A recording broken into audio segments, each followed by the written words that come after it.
Did you Coach, knock? Did you knock? I did. How are you? Knock nice.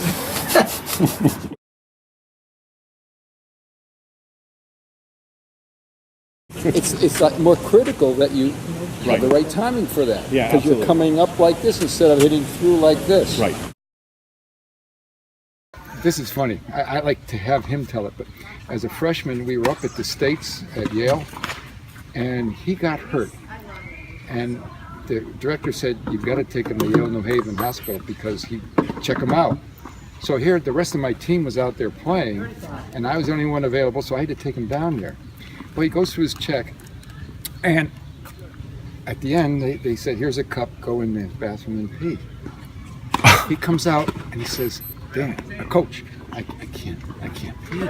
I said, but what you do is what my mother told us, go in there and run the water, and that'll get you thinking. A couple of minutes later, he comes out, I can't do it. I said, give me that cup.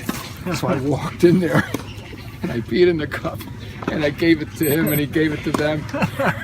That's a true story. His senior year in high school, he decides he's good enough to do Davis Cup in California. So he goes out there in the fall. He doesn't come to New Canaan High School for his senior year. In the meantime, his parents split up.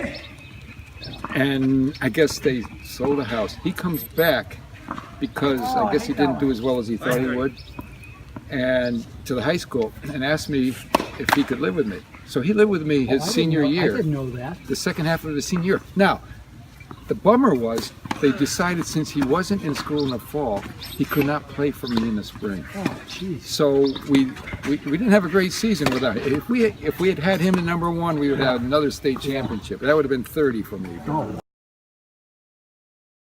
Well, it's not a quote, except it's my own expression of my life experience, and that is that there's something about you that has had a different experience or a different perception than I've had. Right. So I then accept that. Right. Your perception, your understanding of is a fact is different from mine, and let's get along. You become more accepting or something? Accepting of differences.